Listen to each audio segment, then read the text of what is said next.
السلام علیکم ناظرین، اس ایپیسوڈ کے شروعات میں ہم دیکھتے ہیں شہنشاہ علاؤالدین سے پوچھتا ہے کیا اورحان صاحب نے اس صورتحال کے بارے میں کچھ کہا ہے؟ تو علاؤالدین کہتا ہے اس نے مبارکباد دی اور کہا کہ ہر کام میں فتح یاب ہو۔ شہنشاہ کہتا ہے تمہارے خیال میں کیا وہ وہی کہتا ہے جو وہ سوچتا ہے؟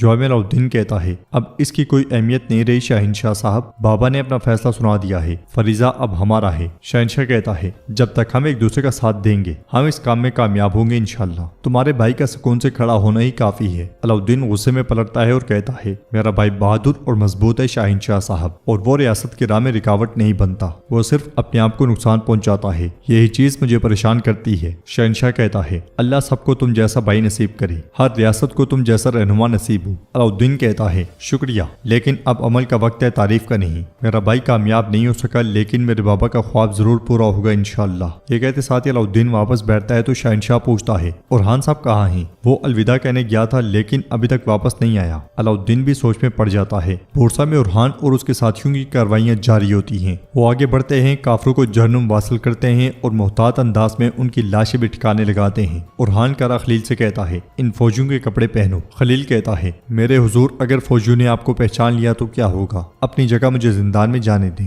اورحان کہتا ہے مجھے تمہارے دماغ کی ضرورت ہے خلیل۔ یہ سنتے ساتھ ہی خلیل بازنطینیوں والے کپڑے پہننے لگ جاتا ہے۔ قبیلے میں دیدار شہنشاہ سے کہتی ہے میں مایوسی کی باتیں نہیں کرنا چاہتی لیکن اگر عثمان صاحب کا انتقال ہو گیا تو کیا ہوگا؟ شہنشاہ کہتا ہے اللہ نہ کرے خاتون ایسا ہو، لیکن عہدے کے تنازع کو اب روکنا ضروری ہے ورنہ فتنہ پھیلے گا۔ دیدار کہتی ہے علاؤالدین نائب کے طور پہ کھڑا ہے، عثمان صاحب کے بعد یہ منصب بجا طور پہ اس کا ہوگا اور آپ اس کے پیچھے کھڑے ہونے کی وجہ سے انشاءاللہ ہر معاملے میں کامیاب ہوگا وہ۔ شہنشاہ کہتا ہے علاؤالدین پرسکون اور فرمانبردار ہے، کل جب وہ اس عہدے پر بیٹھے گا تو میرے حکم کو اپنا حکم سمجھے گا، لیکن وارث کی کمی اسے آگے بڑھنے سے روک دے گی اور اورحان کے لیے راستہ کھلا ہے۔ تم جاؤ اور گونچا کو کسی طرح سے راضی کرو، اب صورتحال بدل چکی ہے، انتظار کا وقت نہیں ہے، ایسی عورت تلاش کرو جو علاؤالدین کے لیے بیٹے کو جنم دے سکے۔ دیدار کہتی ہے گونچا سمجھدار ہے، وہ اپنے شوہر کے مستقبل کے بارے میں سوچے گی، میں اسے دیکھتی ہوں۔ شہنشاہ کہتا ہے فاطمہ کے بارے میں بھی جلدی کرو، ہمیں ہر طرف سے خود کو بچانا چاہیے۔ تو دیدار کہتی ہے گونچا مجھ سے متفق ہے اور جب فاطمہ آئے گی تو وہ اس پہ دباؤ ڈالے گی اور میں اس کے بعد سب سنبھال لوں گی۔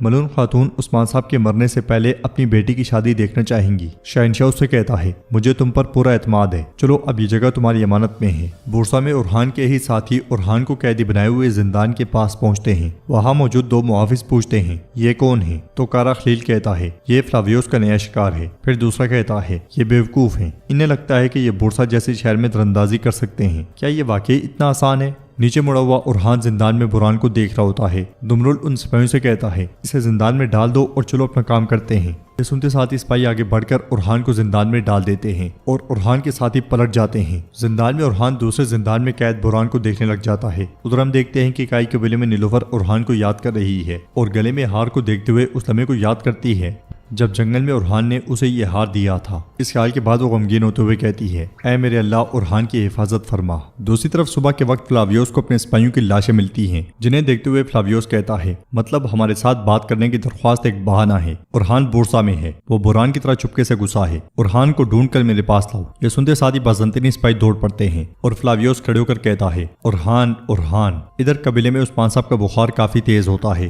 اور وہ بے ہوشی میں کہتے ہیں اسے جلدی سے بتاؤ، اسے جلدی سے بتاؤ۔ پاس ملون خاتون رو رہی ہوتی ہیں اور کہتی ہیں میرے عثمان کیا آپ تھک گئے ہیں یا میں تھک گئی ہوں؟ میں آپ کا بوجھ نہیں اٹھا سکتی، کیا مجھے آپ چھوڑ کر جا رہے ہیں؟ یہ قبیلہ سان صاحب سے لیتا ہے، اگر آپ چلے گئے تو کون باقی رہے گا؟ اس سرزمین پر کون مزاحمت کرے گا؟ ہاں یقیناً آپ کے بچے، ایک آگ ہے تو دوسرا پانی، دونوں آپ سے ہیں، آپ کے خون اور دل سے، وہ دونوں خوش قسمت ہیں اور آپ سے زیادہ ضدی ہیں، لیکن کیا پانی آگ کے ساتھ کھڑا ہو سکتا ہے؟ اگر آپ کے جانے کے بعد آپ کے بچے متفق نہ ہوئے تو کیا ہوگا؟ سب کچھ بکھر جائے گا۔ پھر خود کو تسلی دیتے ہوئے کہتی ہیں نہیں نہیں، وہ اختلاف نہیں کریں گے، وہ دونوں آپ کے خواب کے مطابق چلیں گے، اب ان کا واحد مقصد آپ کا خواب پورا کرنا ہے، فکر نہ کریں حضور، میں ان کو جدا نہیں ہونے دوں گی، میں اس کی ہرگز اجازت نہیں دوں گی، ہرگز نہیں۔ بورسا میں بازنطینی سپاہی کھانا لے کر زندان میں پہنچتے ہیں جہاں پہ اورحان آنکھیں بند کیے لیٹا ہوتا ہے۔ اسے دیکھ کر ایک سپاہی کہتا ہے ترک اٹھو، تم مر نہیں سکتے، کم از کم جب تک تم بولتے نہیں۔ وہ اس کے سامنے کھانا پھینکتے ہیں مگر وہ حرکت تک نہیں کرتا۔ یہ دیکھ کر وہ ایک دم سے دروازہ کھول کر اندر داخل داخل ہو جاتے ہیں اور ایک ارحان کو جھنجھوڑتا ہے۔ وہ جیسے ہی ارحان کے بالکل قریب ہوتا ہے ارحان اس پہ ٹوٹ پڑتا ہے اور دوسرے کو بھی خنجر پھینک کر موت کے گھاٹ اتار دیتا ہے۔ ساتھ والے زندان کی ہلچل سے برہان کافی حیران ہوتا ہے لیکن وہ کچھ دیکھ نہیں پا رہا ہوتا۔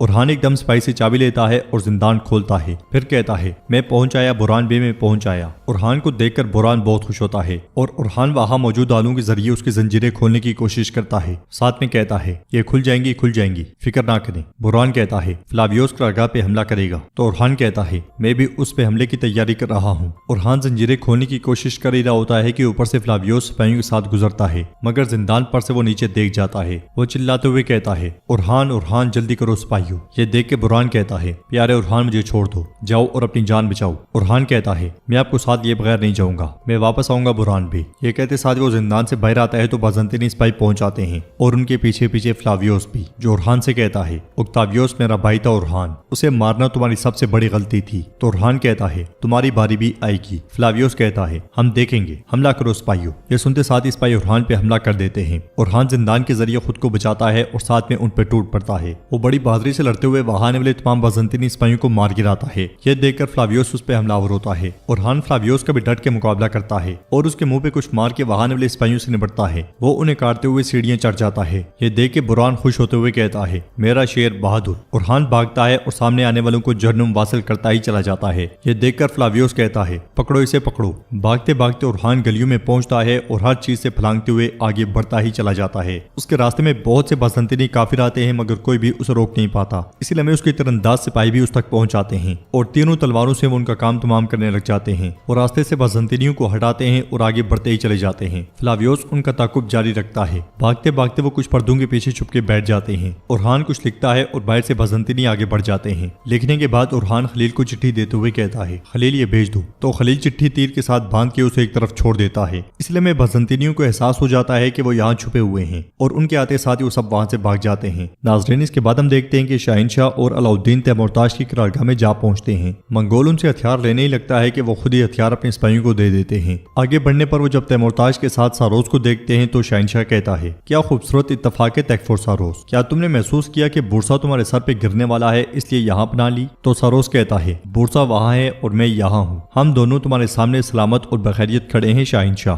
ہم نے وہاں ارحان کی میزبانی کی اور اب یہاں تمہاری میزبانی کریں گے۔ تیمورتاش آگے بڑھتے ہوئے کہتا ہے علاؤالدین بے، شاہین بے، جو بھی بات ہوگی وہ گفتگو اسی شاندار میز پر ہوگی جس سے ہم نے دوستی کے لیے سجایا ہے۔ وہ اشارہ کرتا ہے تو وہ دونوں میز کی جانب بڑھتے ہیں۔ آگے بڑھتے ہوئے علاؤالدین شہنشاہ سے کہتا ہے الخانی دوستی اور اتحاد کی بات کرتے ہیں اگر سورج مغرب سے نکلے، مطلب قیامت قریب ہے نا شہنشاہ صاحب؟ بورسا میں ارحان اور اس کے ساتھیوں کی دوڑیں لگی ہوتی ہیں۔ وہ سپاہیوں کو کاٹتے کاٹتے بلندی تک جا پہنچتے ہیں۔ ارحان کے اشارے پر اس کے سپاہی آگے بڑھتے ہیں اور خلیل ایک رسی وہاں باندھ کے اس نیچے پھینک دیتا ہے اور پھر ارحان کی جانب اشارہ کرتا ہے۔ ادھر ساروس علاؤالدین اور شہنشاہ سے کہتا ہے ہم تو سردار عثمان کو بھی دیکھنا چاہتے تھے، وہ کیوں نہیں آئی؟ کیا اسے کوئی مسئلہ ہے؟ تو شہنشاہ کہتا ہے سردار عثمان بالکل خیریت سے ہیں، ان کی صحت بالکل ٹھیک ہے، وہ سلامت ہیں اور ریاست کی قیادت کر رہے ہیں۔ انہوں نے اپنے بیٹے علاؤالدین کو ریاستی امور کا نائب مقرر کیا ہے۔ علاؤالدین کہتا ہے تیمورتاش تم دوستی اور اتحاد کی بات کرتے ہو لیکن تم خود ہمارے پڑوسیوں اور بھائیوں کے ایلچی گرمیان کراسی قبائل تمہارے دروازے پر احترام کے ساتھ کھڑے ہیں، کیا یہ جائز ہے؟ ساروس ترک کاستو کی جانب دیکھتے ہوئے کہتا ہے تم بات میں براہ راست داخل ہو گئے، خوب بہت خوب علاؤالدین۔ تیمورتاش کہتا ہے میں نہیں ہوں جس کی وجہ سے یہ معزز حضرات اس حالت میں کھڑے ہیں، بلکہ تم ہو علاؤالدین، تم ان کی تجارت روک دیتے ہو تو یہ محصول نہیں دے سکتے۔ ہم اس میز پر جمع ہوئے ہیں تاکہ ہم ان حضرات کے مسئلے کا بھی حل نکال سکیں۔ شہنشاہ ہنستے ہوئے کہتا ہے بازنطینی اور الخانی متحد ہو گئے اور وہ ترک حضرات کے مسائل کی فکر کرنے لگے۔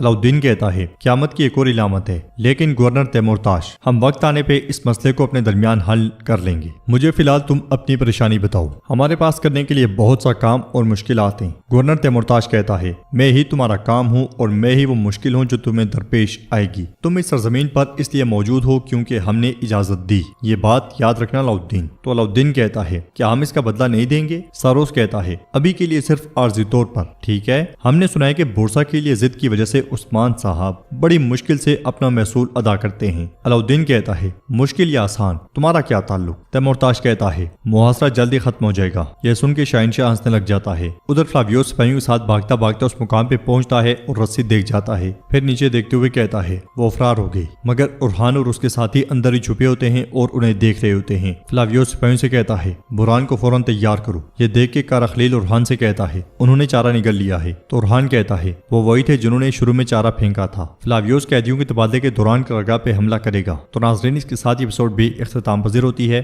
ویڈیو پسند آئے تو لائک کر دیں، شیئر کر دیں، سبسکرائب نہیں کیا ہوا تو سبسکرائب کرنے کے ساتھ ساتھ گھنٹی والا آئیکن کو دبانا مت بھولیں۔ ملتے ہیں انشاءاللہ نیکسٹ ویڈیو میں، تب تک کے لیے رکھیں اپنا اور اپنوں کا بہت زیادہ خیال۔ اللہ نگہبان۔